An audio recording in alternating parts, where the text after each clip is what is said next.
Nigeria is now boosted with the most amount of morale known to man, but is it enough to score against Blue Lock? Blue Lock Chapter 317 just dropped their officials. Let's talk about it. So the chapter starts with there being 10 minutes left in the first half, with the announcer saying with 2 back-to-back goals, the young Japanese team is in the lead. With 10 minutes left in the first half, can Nigeria make a counterattack? Or will Japan pull further ahead? With the crowd going absolutely wild. Also, how in the hell are we 30 minutes in? Was it not 5 minutes last chapter? But I digress. The game restarts with Nigeria having the ball, with the announcer saying the time to battle it out for the last 10 minutes of the first half. Kuso once again starts thinking about how Blue Lock works, only this time he finally figures it out, saying after all this, it's quite clear to me. Without a doubt, Blue Lock is the strongest team we've ever faced. And their source of that strength lies in the 3 guys along the field center line, Yoichi Isagi, Kuso, and Oliver Aiku. These 3 have high soccer IQ and take a broader view of the game, as they commonly use their intellects and logic to analyze our tactics, then initiate switches between offense and defense to control the structure of the match. On top of that unshakable foundation, as Kuso continues glazing Blue Lock, saying, are there 2 spears of unfettered imagination and explosive speed? And then there's that unpredictable destructive genius, with the imitative artisan and the cool-headed left-footed passer. Finally, at the back line, there are contrasting elite defenders who couldn't be more unlike each other. But the one holding together this hodgepodge of circus freaks is undeniably Yoichi Isagi, as Kuso tries to block Kuso, but Kuso manages to kick it away. As Kuso continues by saying his skills are born from his brain and adaptability. Unless we crush that ringleader, Nigeria can't win this. As we find out the ball is going to none other than Onazi. As Onazi gets the ball, we get a flashback once again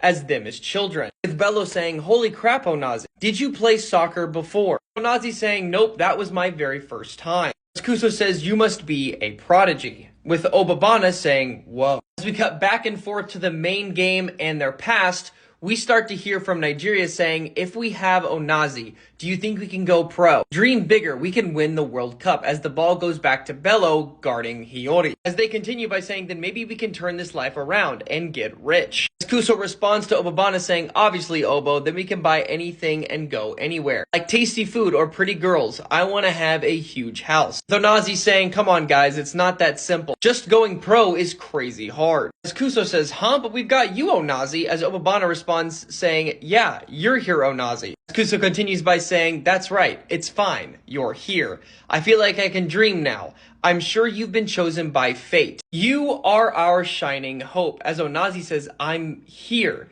I'm here, as we see different newspapers of Nigeria saying Nigeria New Generation, Luminous Onazi, basically showing how Onazi and the rest of Nigeria have come up through the ranks. As we see in the next page, Onazi continues by saying, I'm here, with the U20 Africa Cup champions being none other than Nigeria. As they fast forward to what I believe was last year when they won the cup. As we cut back to Kuso, he's about to pass it, saying, time to drive it home. Onazi's weapon is his overwhelming momentum due to his extraordinary heart and lungs. And above all, his jumping and flexibility that make mid-air plays possible.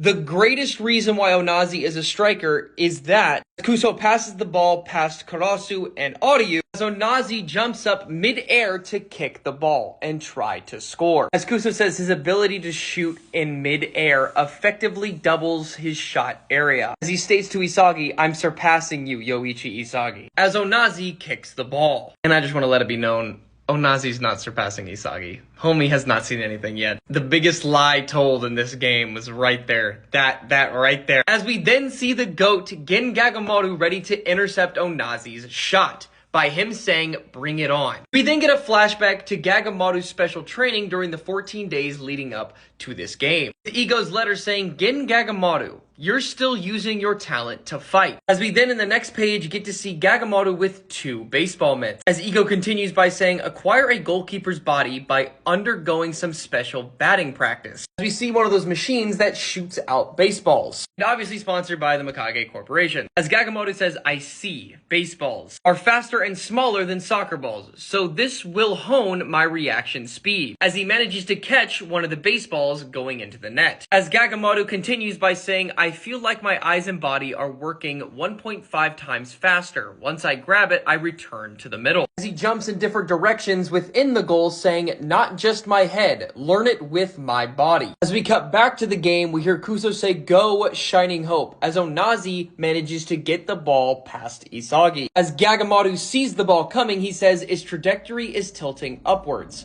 But my body's moving on its own. Actually, the ball's moving slower than the baseball. This puny shot can't slip past me. As Gagamaru manages to block the goal, saying, I am Japan's guardian deity. As the ref makes a special appearance for the first time in God knows how long. The GOAT does what he does best and shocks Onazi. As in the final page of Blue Lock chapter 317, it's stated, first half over, as Gagamaru says, I've got this on lock, preventing Nigeria from scoring, as the crowd goes wild. Overall, I think this entire chapter was hilarious, knowing that it was mainly backstory for Nigeria, just for their shot to get blocked by maybe a 2-page backstory from the special training related to Gagamaru.